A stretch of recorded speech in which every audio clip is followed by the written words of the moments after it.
사도행전 8장 26절에서 40절까지의 말씀을 저와 여러분이 한 절씩 교독하겠습니다.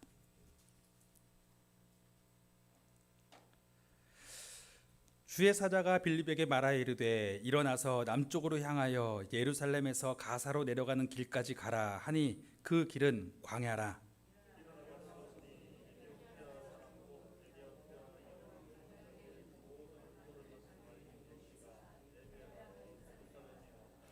돌아가는데 수레를 타고 선지자 이사야의 글을 읽더라.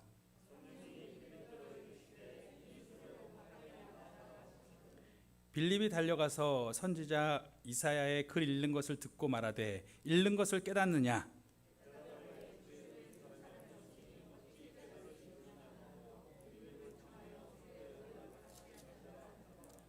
읽는 성경 구절은 이것이니 일렀을 그가 도살자에게로 가는 양과 같이 끌려갔고 털 깎는 자 앞에 있는 어린 양이 조용함과 같이 그의 입을 열지 아니하였도다.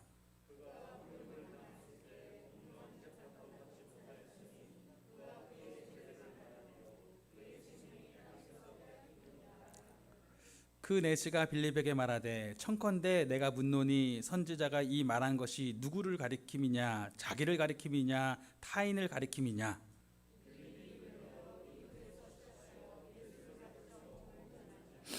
길 가다가 물 있는 곳에 이르러 그 내시가 말하되 보라 물이 있으니 내가 세례를 받음에 무슨 거리낌이 있겠느냐.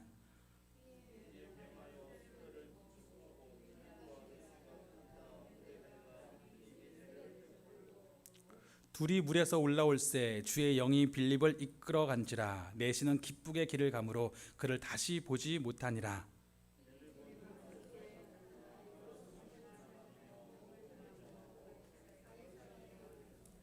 아멘.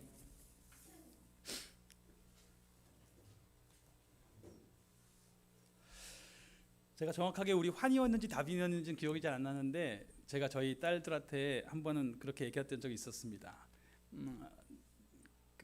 아빠가 니네가 태어났을 때 얼마나 행복했는지 아냐.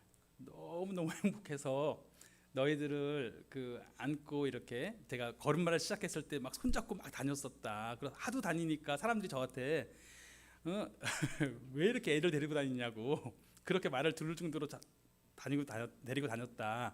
그 기억 안 나지? 그랬더니 그 딸 환인지 답인지 모르겠지만 그 딸이 기억나 그러는 거예요. 그래서 가서 기억이 나? 네. 오 그래? 그럼 너 그전에 누워서 놀던 것도 기억나? 아기 때 그랬더니 기억나 그러는 거예요. 그래서 그럼 너 태어난 것도 기억나? 기억나. 너 태어난 날 어땠는데? 그랬더니 태어났어. 그러는 거예요. 사실은 그 태어난 날 기억할 수 없겠죠. 그런데 그렇게 얘기를 하더라고요. 그런데 비슷한 질문을 하시는 분들도 계세요. 구원 받은 날이 기억나세요? 라고 묻는 분들도 계십니다. 제가 구원 받은 것을 알고 계십니까? 예, 알고 있습니다. 전 구원 받았습니다. 라고 얘기하면 그럼 언제 구원 받았습니까? 잘 기억은 안 나는데 언제쯤인지. 그런데 어떻게 구원 받은 날도 모르면서 어떻게 구원 받았다고 얘기하냐고 또 이렇게 말씀하시는 분도 계십니다. 그런데 우리가 사실은 이 생일이라는 것을 우리가 태어나면서 아는 게 아니잖아요. 딱 태어나서 오늘 태어났네 1일 따지는 게 아니지 않습니까? 아니면 좀 양보해서 1년 정도 지나고 나서 아기가 오늘이 내 생일이래네 돌잔치를 하면서 그럼 지금부터 내가 365일을 살았으니까 1년 전 이때가 딱 내 생일이구나 이렇게 따지는 것도 아니지 않습니까? 아니면 초등학교에 들어가서도 엄마가 얘기를 해주니까 알지 그 신상명세에 자기가 몇 월 며칠에 태어났는지 모르지 않습니까? 유럽 쪽에 이제 난민들이 많이 들어가면서 그 난민들이 당연히 어려운 상황에 있는 분들이니까 당연히 도와드려야 되는데 그 가운데 좀 문제들도 좀 있죠. 그 문제들 중 하나가 뭐냐면 난민들의 신상 정보가 확인되지 않는 겁니다. 이 난민들이 올 때 아무것도 안 갖고 오니까 뭐 여권도 안 갖고 오고 아무것도 안 갖고 오니까 이분이 몇 년도에 태어난 건지 알 수가 없는 거예요. 그런데 그 중에서 또 어떤 분들은 분명히 외견으로 봤을 때는 외견상으로는 분명히 40대 50대인데 15살이라고 하는 거예요. 왜냐하면 유럽 정책에 아무리 난민이더라도 이 미성년자는 대우가 다릅니다. 미성년자는 바로 학교를 보내줘요. 난민 절차를 밟고 있는 동안에도 바로 학교를 보내주고 난민 절차도 굉장히 쉽게 통과합니다. 그러니까 그냥 15살이라고 하는 거예요. 그런데 뭐 이걸 확인할 길이 없죠. 그래서 지난주에도 뉴스에 나왔던 게 영국에서 어떤 학교에서 아무리 봐도 50대 아저씨인데 아무리 적게 봐도 50대인데 15살이라고 하는 거예요. 그러니까 부모들이 들고 일어난 거예요. 우리가 아무리 봐도 저거는 도저히 믿을 수가 없다. 그런데 어떻게 우리 아들들이랑 같이 지낼 수가 있냐, 안 된다. 그렇게 데모가 일어나기도 했었죠. 또 그런가 하면 다른 뉴스에 나왔던 거는 이 난민이 왔는데 키가 굉장히 큰 거예요. 그 농구 선수예요. 농구를 너무 잘해요. 그런데 이제 13살 그 팀에 들어온 거예요. 그러니까 거기서 키도 엄청 크고 너무 잘하니까 그 학교 대표가 된 겁니다. 또 다른 학교랑 막 붙고 다 이기는 거예요. 그래서 이제 지역 신문에도 나오고 유명해졌죠. 그러고 나니까 이제 그 난민을 그 전에 알고 있던 사람들이 알게 된 거죠. 알고 봤더니 뭐 30살이 다 된 거예요. 그런데 이미 성인이 된 프로 농구 선수의 실력으로 중학생 애들이랑 말이 안 되는 거죠. 근데 그런 경우들이 지금 발생하는 겁니다. 즉 무슨 말이냐면 사실 성인이 되어서도 내가 언제 태어났냐는 거를 정확하게 사실 생일을 어릴 때부터 부모가 알게 해주지 않았으면 알 수 있는 길은 없습니다. 대략 볼 때 그냥 언제쯤 태어났나 보다라고 그냥 가늠하는 거지, 사실은 뭐 요즘 같이 또 다 이게 젊어 보이시는 이 상황에서는 제가 얼마 전에도 제가 이 꽃 가지고 오고 막 그러고 했을 때 그분한테 누가 보냈냐고 얘기를 했더니 한 50대 분이 보내셨는데 그러시는 거예요. 그래서 제가 50대 분이 누가 보냈을까 보니까 전혀 그 나이가 아니신데 전혀 그런 거예요. 사실 우리가 생명에 대해서 사실 생일의 가치를 부여해서 그렇지 정말 우리가 살아가면서 확신할 수 있는 건 한 가지밖에 없죠. 내가 지금 살아있다는 거. 그렇다면 사실 구원에 대해서도 당신 구원 받았습니까? 물었을 때에 내가 언제 구원 받았습니까? 라는 의미는 사실은 기억 못할 수도 있어요. 근데 중요한 것은 내가 지금 살아있다라는 거. 내가 지금 하나님 앞에 살아있다라는 그 사실로 내가 구원받은 걸 아는 겁니다. 그러면 내가 하나님 앞에 살아있다라는 걸 어떻게 알아요? 하나님의 성령이 호흡이 내 안에서 운행하시는 걸 내가 느끼는 거예요. 그러면 하나님의 호흡이 내 안에 운행하시는 건 내가 어떻게 아나요? 오순절날 하나님의 성령이 제자들에게 임하고 나니까 제자들이 갑자기 정말 새로운 수음을 받은 사람처럼 하나님께 깨어나기 시작했어요. 그래서 이 사람들이 자기가 하지 못했던 말을 하기 시작하고 그 말 가운데 하나님이 행하셨던 큰 일들을 이야기하기 시작합니다. 그리고 다른 사람들이 어떻게 된 일이냐고 물으니까 베드로가 벌떡 일어나서 하나님의 말씀이 본래 어떻게 되어 있었던 것인지 그가 그전에는 이해하지 못했던 성경 말씀을 쭉 이야기하는 거예요. 그러면서 성경 말씀도 깨닫고 하나님이 어떻게 큰 일을 행하셨는지도 이야기하고 그렇게 뭔가 바뀐 사람들이 되어버린 겁니다.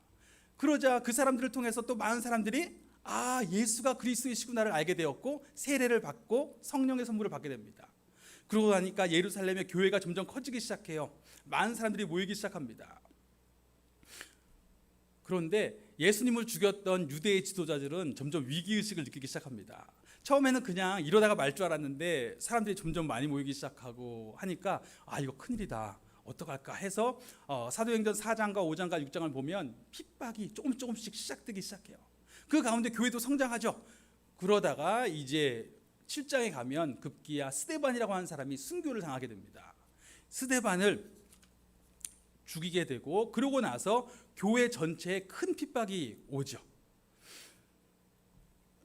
자, 이 핍박이 오는 게 한편으로 생각해 보면 하나님이 왜 교회에 핍박을 허락하셨을까? 분명히 하나님의 교회인데 그런 생각이 들 수도 있는데 성경을 보면 놀라운 것은 분명히 우리가 보기에는 핍박 같아요. 그러니까 하나님께서 심판하신 것이 아닌가 싶기도 한데 다른 한편으로 하나님은 반드시 그 심판을 통해서 하나님의 백성의 경우에는 심판을 통해서 그들이 다시 회복될 수 있는 길을 같이 여시더라는 겁니다. 예루살렘에서 이 사람들이 모여 있을 때에 한편으로는 좋죠. 하지만 하나님이 분명히 이 성도들에게 성령을 받아서 예루살렘과 온 유대와 사마리아와 땅끝까지 이르러서 주의 복음을 증거하는 증인이 되라고 했는데 이들이 모여 있다 보니까 그게 너무 좋은 거예요. 그래서 모여 있는 상태에서 그 같이 이렇게 어울리는 정도로만 있는 것입니다. 그럴 때에 갑자기 핍박이 임하면서 사람들이 어떻게 해요? 핍박이 임했으니까 도망가야죠. 갑자기 예루살렘에서 펑 터진 그 풍선처럼 바깥으로 다 튀어나간 거예요. 다 튀어나가서 다른 데서 이제 지낼 수밖에 없는 상황이 됩니다. 자, 그러면서 한편으로는 이제 하나님이 말씀하신 명령이 유대와 사마리아와 그리고 땅끝까지 예수님의 말씀대로 복음이 증거되는 내용이 8장부터 쭉 나오게 됩니다. 먼저 8장을 보면은 빌립이라고 하는 사람의 이야기가 나와요. 자, 이 빌립은 두 사람이 있죠. 우리가 알고 있는 빌립은 예수님의 제자 빌립이 있습니다. 그리고 6장에서 그 스데반과 같이 안수를 받았던 빌립 집사라고 우리가 흔히 이야기하는, 사실 집사라는 표현을 거기 정확히 쓰진 않지만 빌립이라고 하는 또 다른 사역자가 나옵니다. 자, 그런데 어떤 빌립인가? 사실은 이것은 정확하지 않아요. 지금도 여전히 논쟁 중이고요. 여기에 대해서는 사실 정확히 알 수는 없습니다. 그러나 중요한 것은 어떤 빌립이든지 간에 빌립이 나가서 전도를 시작한 겁니다. 자, 그렇게 전도를 처음에 사마리아 지역에서 하다가 이제 우리가 오늘 본문 말씀을 보면 26절에 주의 사자가 빌립에게 갑자기 말씀하시기를 예루살렘 아래쪽에 있는 광야로 가라고 하십니다. 주의 사자가 어떻게 말씀하셨는지, 천사로 나타나셨는지 아니면 정말 성령께서 어떤 말씀을 주셨는지 잘 모르지만 분명한 것은 빌립의 입장에서는 성령께서 하시는 말씀을 들은 거예요. 그래서 예루살렘 밑쪽으로 갑니다. 유대 지형에서 예루살렘 아래쪽은 내려가면 내려갈수록 광야예요. 사막입니다. 이쪽으로 가도 아프리카 시나이 광야 쪽이고 오른쪽으로 가도 그 아라비아 반도입니다. 그러니까 광야로 가고 있는데 마침 그때에 한 수레가 지나가는 거예요. 근데 그 수레에는 에티오피아라고 하는 나라의 여왕의 금고를 맡고 있는 국고 관리인인 어떤 환관이 타고 있었습니다. 비록 다른 나라 사람들이지만 유대의 하나님을 자기도 믿겠다고 선언했던 사람들이 꽤 있었거든요. 그 사람이 와서 예루살렘에서 예배를 드리고 돌아가는 길이었습니다. 그런데 이 빌립은 주의 영이 이끄시는 대로 가서 주의 영이 그에게 말씀하시기를 저 수레에 가까이 가라고 하신 거예요. 그래서 가까이 가서 보았더니 이 에티오피아 사람이 뭔가를 읽고 있는데 보니까 이사야서의 말씀이에요. 이사야서 53장에 고난받는 종에 대한 이야기죠. 그래서 이 빌립이 묻습니다. 당신 지금 읽고 있는 이사야서의 말씀 이해하십니까? 아니, 가르쳐주는 사람이 없는데 어떻게 알겠습니까? 당신이 혹시 가르쳐줄 수 있다면 올라와서 좀 같이 타서 가르쳐 주십시오 라고 이야기합니다. 그래서 타서 이제 다시 한번 이제 이야기를 하게 되죠. 사실은 이 이사야서를 보시면 40장부터 메시아에 대한 이야기가 나와요. 메시아께서 오셔서 회복시키신다, 위로하신다라는 이야기가 쭉 나오는데 그런 얘기가 나오다가 갑자기 52, 53장에 가면 고난받는 종 얘기가 나와요. 그러니까 사실 유대인들 입장에서도 이렇게 읽다가 거기가 나오면 이해가 안 되는 겁니다. 왜 갑자기 여기서 메시아가 고난을 받지? 다 회복시키신다는 얘기를 하다가, 그러니까 이 에티오피아 사람도 얘기하죠. 아니, 이 고난받는다는 것이 선지자 자신에 대한 이야기입니까? 아니면 다른 사람에 대한 이야기입니까? 그러자 빌립이 바로 그 고난받는 종의 이야기로부터 시작해서 성경의 내용을 쭉 알려주고 십자가에서 우리를 위해서 죽으신 예수님에 대한 이야기까지 소개하게 됩니다. 그렇게 예수님을 증거하게 돼요. 자, 그러고 나자 이 갑자기 에티오피아 사람이 가다 보니까 물이 보이는 거예요. 그러자 대뜸 내가 저 물에서 세례를 받지 못할 이유가 무엇입니까? 그리고 그냥 바로 내려가서 세례를 받게 됩니다.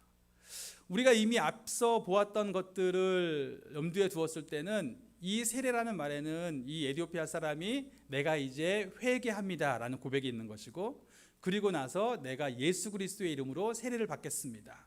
즉 나는 이제 예수가 그리스도이심을 고백하며 사는 사람이 되겠습니다. 예수님만이 나를 하나님께로 이끄시는 진정한 왕이시고 주인이심을 내가 고백하며 살겠습니다 라고 이야기한 것입니다. 그렇게 죄 사함을 받은 것이고 또 그에 맞게 성령의 선물을 받았겠죠. 자, 그리고 나서 없음이라고 이제 구절이 나오는데, 그렇게 나오는 거는 사본상에 분명히 뭔가 구절이 있었던 것 같은데 못 찾겠는 게 이제 없음이에요. 자, 그리고 나니까 두 사람이 물에서 올라왔는데 주의 성령이 바로 이 빌립을 이끌어서 다른 곳으로 데리고 가십니다. 흥미로운 것은 사실은 이렇게 방금 세례도 주고 났으면 좀 포옹도 하고, 뭐 포옹은 미리 했는지 모르겠지만 뭔가 좀 대화도 더 할 것 같은데 그냥 주의 영이 이끄시는 대로 그냥 쑥 간 그림이에요. 그리고 이 에티오피아 사람도 빌립이 갔으면 좀 찾아야 될 것 같은데 찾지도 않고 그냥 너무 기뻐서 자기 갈 길을 그냥 가버립니다. 자, 그리고 나서 나오는 내용이 아소도라고 하는 지역에 빌립이 나타나서 그 여러 동네를 막 지나가면서 복음을 전하였더라, 이렇게 이야기합니다. 이 그림을 보시면, 이 전체 내용을 보시면 어떤 이미지가 떠오르실까요?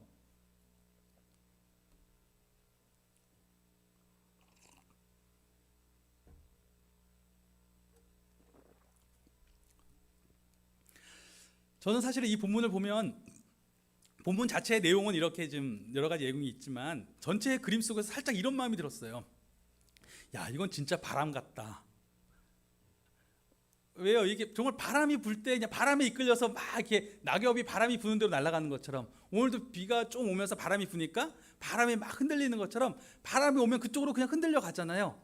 그런데 정말 이 빌립도 주의 영이 그에게 말하니까 말하는 대로 막 움직여 가는 거예요. 그리고 두 사람이 이렇게 만났어요. 그리고 복음을 전하고 나니까 그냥 내시도 그 바람이 마음에 움직이는 대로 그냥 세례를 받아버리는 거예요. 그리고 나더니 또 빌립은 바람이 이끄는 대로 그냥 간 거예요. 그리고 나서 이 내시도 자기가 갈 길 가버린 거예요. 그리고 나더니 바람이 갑자기 어디서 오는지 모르는데 갑자기 나타나는 것처럼 아소도란 지역에 빌립이 벌떡 나타나더니 그냥 바람이 지나가는 것처럼 지나가 버리는 겁니다. 정말 마치 그 바람에 움직이는 대로 그 모든 것이 움직여가는 것처럼 이렇게 빌립이 지금 움직여가는 모습이 그렇게 나오는 겁니다. 실제로 우리가 성령님을 이야기할 때 성령님이 바로 바람이라고 말씀드렸죠. 그 성령이라고 하는, 영이라고 하는 단어가 같은 뜻으로 수음이 되고 또 바람이 됩니다. 즉 성령이 충만하다는 것은 다른 한편으로 바람에 이끌리는 거예요. 바람이 내 안에 들어와서 그 바람이 나를 이끌어 가시는 것을 성령이 충만하다고 이야기합니다. 자, 그렇다면 성령께서 나를 충만히 이끌어 가신다는 것은 도대체 어떤 의미일까? 내 안에 그 바람이, 성령의 바람이 분다는 것은 어떤 의미일까? 그럴 때 한번 생각해 볼 만한 구절이 하나 있는데, 바울이 고린도 교회에 보낸 편지에 고린도후서 3장에 이렇게 이야기합니다. 주의 영이 계신 곳엔 자유함이 있다. 자, 이게 무슨 말일까요? 주의 영이 계신 곳엔 자유함이 있다. 먼저 주의 영이 계신 곳에라는 말을 이해해야 되는데, 조금 전에 말씀드렸던 것처럼 이 주의 영이라는 단어는 주의 바람으로도 구별할 수 있어요. 주의 바람이 부는 곳에 자유함이 있다. 주의 바람이 불어오는 곳에 자유함이 있다는 거예요. 자, 그런데 그냥 바람이 아니고 주의 바람이에요. 즉, 그래서 성령을 우리가 거룩한 영, 거룩한 바람이라고 하죠. 거룩이라는 말이 무슨 뜻일까요? 우리가 흔히 거룩이라고 얘기하면 딱 떠오르는 단어는 이제 구별되었다. 내가 무언가 세상으로부터 구별된 삶을 살고 있는 게 거룩하다고 생각을 합니다. 그런데 그것이 맞기는 한데 사실은 내가 구별된 행위를 함을 통해서 내가 거룩하다고 얘기하는 건 아니에요. 그 본문에서 의도하고 있는 바는 이 거룩이라고 하는 단어는 구별되었다라는 단어 이전에 소속되었다라는 단어가 의미가 더 큽니다. 속한 거예요. 하나님께 속한 거예요. 즉 그 사람이 하나님께 속해 있기 때문에, 내가 하나님께 속한 사람으로 살아가기 때문에 자연스럽게 나의 선택이며 나의 행동이 다 달라지는 거예요. 그래서 내 모습이 구별되는 겁니다. 그래서 구별됐다라고 할 때는 내가 하나님께 속했다라고 하는 고백이 꼭 먼저 들어가야 됩니다. 그래서 성령, 거룩한 바람이라고 한 것은 내가 주님께 속한 사람으로 살게 하는 바람이에요. 그 바람이 오시면 내가 주님께 속했습니다 라고 고백하게 됩니다. 자, 그런데 그 바람이 오면 내가 자유함이 있다는 거예요. 우리가 이렇게 이야기하잖아요. 오늘 무슨 바람이 불어서 이러시는 거예요. 어떤 분이 갑자기 오늘 내가 밥 산다고 하시는 거예요. 그래서 웬 바람이 불어가지고 평소에 밥을 안 사시는 분이 오늘 웬일 밥을 사시는 거예요? 이렇게 얘기할 수도 있고, 옷을 평소에 그냥 신경 전혀 안 쓰시던 분이 오늘따라 너무 멋지게 입고 오신 거예요. 오늘 먼 바람이 불어가지고 이렇게 옷을 입고 오신 거예요? 얘기하시잖아요. 마찬가지로 또 어떤 분이 갑자기 내가 정말 사람들한테 고맙다는 말을 하지 않으시는 분인데 오늘따라 만난 사람들마다 고맙다 막 그러시는 거예요. 이게 무슨 바람이 부신 거예요? 막 이렇게 이야기하죠. 즉 성령의 바람이 불어서, 그 바람이 불어서 나로 하여금 내가 하지 못하던 어떤 일들을 한 모습들이 있는 거예요. 이게 성령의 바람이 분 거죠. 자, 그런데 그 바람이 불었을 때 나타나는 모습을 성경은 자유함이 있다고 이야기합니다. 자유함이 있다는 게 무슨 의미일까? 우리가 흔히 자유라는 단어를 떠올리면 두 가지 단어가 같이 떠오릅니다. 하나는 방종이고 또 다른 하나가 자유죠. 둘 다가 같이 떠오르는 이유가 둘 다 내 맘대로 할 수 있다라는 그런 의미가 있기 때문에 그래요. 방종은 정말 내 맘대로 할 수 있는 거죠. 내가 원하는 대로 합니다. 그런데 방종의 이 의미에는 뭐가 더 강하냐면 이렇게 내가 해서 나오는 결과들이 있을 수 있잖아요. 그런 결과들은 내가 관심이 없어요. 내가 그거에 대해서는 책임 안 질 거야. 그냥 막 하고 싶은 대로 그냥 막 하고 사는 거예요. 이게 방종이죠. 그런데 자유에는 어떤 의미가 더 강하냐면 내 마음대로 하긴 하는데 내 마음대로 하는 게 어떤 의미냐면 내가 선택할 수 있다라는 의미가 더 강합니다.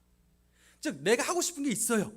그런데 내가 그걸 선택할 수도 있고 선택할 수 없을 수도 있잖아요. 왜냐하면 나로 하여금 선택하지 못하게 하는 것들이 있어서 선택을 못하면 자유가 없는 거죠.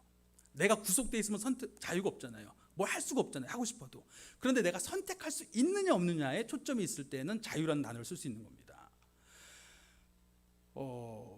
최근에 그 포괄적 차별금지법 이야기를 하면서 왜 그리스도인들은 평등에 대한 이야기를 하는데 왜 차별금지법을 자꾸 막냐 이런 얘기를 할 수 있어요. 그런데 문제가 뭐냐면 지금 물론 이제 뭐 그런 어떤 소수 잘하고 하시는 분들이 실제로 자신들을 커밍아웃 하는 것들이 너무 어렵다, 사회적으로 어렵다라고 얘기는 하지만 사실은 그걸 법적으로 막진 않잖아요. 하려고만 할 수 있죠. 얼마든지 할 수 있고 반대로 치료를 받고 싶으면 치료받을 수도 있죠. 돌아올 수도 있어요. 왜냐면 대부분, 거의 대부분, 뭐 홍석천이라는 사람 얘기 들어봐도 그렇고 대부분은 다 후천적으로 어떤 사건을 통해서 그런 일이 다 벌어져요. 그런데 그런 분들은 후천적으로 자기한테 사건을 통해서 벌어지고 나서는 다시 회복되는 분들이 분명히 있거든요. 그리고 돌아오는 분들이 있는데 지금 이 차별금지법에서는 뭐가 문제가 되냐면 그 다음에 이제 돌아올 수 있는 길을 막아버리는 거예요. 돌아올 수 있다는 걸 말할 수 없는 거예요. 선택할 여지가 없어져 버립니다. 그러면 이건 자유가 없어져 버리는 거잖아요. 거기에 대해서 말할 수도 없고 돌아올 수도 없다면 이거는 자유가 아니죠. 그래서 문제가 되는 겁니다. 즉 자유라고 말할 때에는 내가 선택할 수 있다라고 하는 데 초점이 있습니다.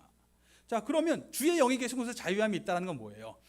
내가 주의 영이 계신다는 것은 주의 성령, 그러니까 거룩한 바람이 부는 곳에, 즉 주께 속한 사람이 되게 하시는 바람이 부는 곳에라는 거예요. 그런데 그 바람은 어떤 거겠어요? 당연히 나로 하여금 주께 속한 사람이 되게 하시는 바람이잖아요. 말 그대로. 그러니까 성령이 오시는 곳에는 자유함이 있다는 건 뭐냐면 내가 주님께 속한 사람이 될 수 있는, 주께 속한 사람으로 살아가기를 선택할 수 있는 능력이 있다. 권리가 생겼다라는 의미예요. 우리가 그전에는 내가 하나님 내 마음대로 믿을 수 있지 뭐 마음대로 못 믿나요? 이렇게 생각하실 수 있죠. 그런데 우리가 성경에 의하면 그렇게 이야기를 합니다. 흔히 전적 타락이라는 말씀 들어보셨어요? 우리가 죄로 인해서 타락했다고 이야기할 때 그걸 전적 타락했다고 얘기해요. 아니 내가 뭘 잘못했길래 그렇게 전적으로 타락했나? 내가 밥을 먹어도 타락했고 화장실 제가 내가 하는 행동들이 다 타락했나? 막 이제 그런 생각을 할 수 있는데 그런 의미가 아니고 이 전적이라고 하는 것은 내가 살아가는 모든 영역, 그것이 일이든 관계이든 재정이든 시간이든 그러니까 언어이든 아니면 지식이든 모든 영역을 다 얘기하는 거예요. 제 삶의 모든 영역들이 있는데 그 영역들을 내가 사용함에 있어서 내가 매여 있는 바가 있다라는 거예요. 그게 뭐냐면 결국 자기 자신의 삶에 매여 있는 거죠. 자기 자신이 그 모든 것을 주관해야 돼요. 그렇죠? 자기 자신이 모든 삶을 주관해야 되고 내가 원하는 삶을 살아야 돼요. 그 육체의 구속, 나의 육체 속에 갇혀있는 이 구속에서 절대로 벗어날 수 없어요. 그게 전적 타락의 의미예요. 전적 타락의 의미는 영적으로 무능력하다는 겁니다. 나의 삶의 모든 영역을 내가 하나님이 계신다는 걸 알지만 하나님이 나의 삶의 주인이 되셔서 내가 하나님께서 원하시는 사람이 되도록 나를 선택할 수 있는 힘이 없고 나는 늘 육체의 구속에 사로잡혀서 육체의 소욕에 사로잡혀서 결국은 내가 지식을 사용해도 마찬가지고 시간을 사용해도 마찬가지고 물질을 사용해도 마찬가지고 나는 늘 나를 위해서 쓰는 사람으로 머물 수밖에 없게 돼요. 그런데 다 그렇게 살잖아요. 그게 실제로 그렇게 되는 거예요. 그런데 주의 바람이 들어오면 내가 할 수 없었던 것들을 하게 되기 시작합니다. 내 힘으로는 할 수 없었던 것들을 하기 시작해요. 내가 사랑할 수 없었던 사람을 어느 날 갑자기 사랑하게 된 거예요. 내가 도저히 용서할 수 없었던 사람을 갑자기 용서할 수 있는 힘이 생긴 거예요. 난 저 사람 절대 용납할 수 없어라고 했는데 갑자기 그 사람이 용납이 되기 시작하고, 늘 나를 위해서 시간을 쓰고 물질을 쓰고 하던 사람이 갑자기 다른 사람들을 돌아보기 시작하는 겁니다. 하나님에 대해서 전혀 인정하지 않던 사람이 하나님과 대화하기 시작하고, 하나님을 나의 삶의 주인으로 고백하기 시작하고, 즉 내 힘으로 할 수 없었던 일들이 벌어지기 시작하는 거예요. 즉 그것은 내 안에 능력이 생겼기 때문에 그렇습니다. 주의 바람이 내 안에 들어오셔서 주의 바람이 나로 하여금 내가 주님이 원하시는 사람이 될 수 있도록 되기를 선택할 수 있는 능력을 주셨기 때문에 나에게 이제 자유함이 있다고 이야기하는 것입니다. 우리가 말씀과 기도, 제자 양육, 성경 공부를 이야기해요. 그것들을 왜 하나요? 내가 제자 양육을 더 받고 성경 공부를 더 하면 내가 주님이 원하시는 사람이 될 수 있기 때문에? 절대 아닙니다. 제자 양육 아무리 해도요, 주님이 원하시는 사람 될 수 없습니다. 기도를 100일 기도를 한다고 해서 주님이 원하시는 사람이 될 수 있다는 거 아닙니다. 그러면 왜 해요? 오직 성령님만이 그렇게 하세요. 그런데 말씀과 기도는 나로 하여금 그 성령님께 열려있게 합니다. 내가 말씀 가운데 있으면서 기도 가운데 있으면서 열려있다는 게 뭐예요? 그를 인격으로 모시는 거예요. 성령님이 내 삶 가운데 인격으로 함께 하신다는 걸 인정하는 거예요. 기도할 때 뭐 하시는 거예요? 나와 인격으로 함께 하신 성령님, 내 얘기 좀 들어보세요 라고 기도하는 거잖아요. 성령님, 나에게 말씀해 주세요 라고 얘기하는 거 아니에요. 내가 말씀 읽을 때 왜 말씀 읽어요? 성령님, 저에게 알려주세요. 하나님이 나에게 무엇을 원하시는지 말씀해 주세요. 그리고 말씀 읽으시는 거잖아요. 즉 성령님을 인격으로 인정하고 그에게 열려있는 거예요. 그것을 위해서 제자 양육도 하시는 거고, 그것을 위해서 성경 공부하시는 거고, 기도에도 참석하시는 거고, 다 그런 시간을 갖는 겁니다. 결국 성령의 바람이 나를 주장하시도록 열어드리는 것입니다. 우리가 처음에 얘기했던 것처럼 구원의 확신이 나에게 있습니까? 하고 나에게 누군가 물었어요. 그럼 어떻게 알아요? 내가 언제 구원받는지 알아야 내가 구원의 확신이 있습니까? 아니요. 내가 구원의 확신을 얘기할 수 있는 건 단 하나밖에 없습니다. 나는 지금 살아있습니다. 당신이 살아있는 걸 어떻게 합니까? 당신이 하나님께 살아있는 걸 어떻게 알고 있습니까? 하나님의 성령이 내 안에서 운행하십니다. 하나님의 성령이 당신 안에 계시는 걸 어떻게 합니까? 나로서 할 수 없었던 일들을 내가 하고 있습니다. 내가 완벽한 사람은 아닙니다. 여전히 부족하고 넘어지지만 여전히 육체의 소욕이 나를 붙잡으려고, 육체의 소욕이 나로 성령의 소욕을 따라가지 못하게 하려고 하지만, 성령의 소욕이 내가 그를 의지하고 내 안에 오신 그분께 나를 열어드릴 때에 나로서는 할 수 없는 일을 성령께서 하게 하십니다. 내 안에서 벌어진 일들, 이것이 성령께서 내 안에 계신다는 증거이고 내가 하나님께 살아있다는 증거입니다.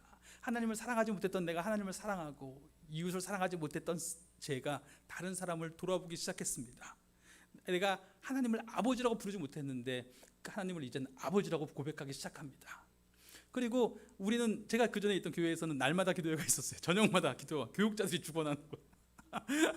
교육자들은 퇴근도 못하고 맨날 기도회를 연속해야 되니까. 그런데 그런 게 아니라 매일같이 일어나고 있는 날마다 기도회가 있는데, 그게 뭐냐면 성령이 내 안에서 기도하시는, 내가 말할 바를 알지 못할 때에도, 내가 잠자고 있을 때에도, 깨어 있을 때에도 성령께서 내 안에서 날마다 기도하고 계세요. 성령께서 나를 위해 친히 탄식함으로 기도하시는 걸 내가 알게 되었고, 하나님을 아버지라고 부르게 되었고, 정말 사랑할 수 없었던 하나님을 사랑한다고 고백하게 되었고, 나로서는 용납할 수 없었던 사람을 용납하게 되었고, 나로서는 할 수 없었던 일들을 하나하나 하는 걸 보면서, 이것이 성령께서 내 안에 주신 능력입니다. 내 안에 주신 자유함입니다. 성령의 바람이 내 안에 불어와서 이 바람이 휩쓸려서 내가 이렇게 사는 것을 보면서 성령의 바람이 나를 주장하시는구나를 내가 알고, 그것을 알기 때문에 내가 살아있다라는 것을 알고, 그것을 알기 때문에 이 성령께서, 선한 일을 시작하신 성령께서 예수 그리스도의 날까지 이루실 것을 내가 확신합니다. 내가 갖고 있는 이 생명이, 나의 육체의 생명이 끝난 이후에도 그 생명이 계속되어질 것, 예수 그리스도 앞에 서는 그날까지 계속되어질 것을 내가 믿습니다. 이것이 구원의 확신입니다. 그러므로 우리에게 날마다 있는 영적 전투가 있다면 이 성령님께 나를 열어드리는 거예요. 성령님께서 이미 내 안에 인격으로 계신데, 그 성령님께 그분을 인격으로 인정하고 그분께 묻고 그분의 음성을 듣고 그가 나를 주장하시도록, 그 성령의 바람이 내 안에서 일하시도록 내어드리는 그 영적 전투 안에 거기를 원합니다. 그럴 때에 성령님이 내 안에 바람으로 운행하실 때에 분명한 것은 나로 하나님의 사람이, 예수님의 사람이 될 수 있는 능력을 주십니다. 그것이 참된 자유함입니다. 그리고 우리는 우리의 구원을 담대하게 고백하게 될 것입니다. 우리 같이 기도하겠습니다.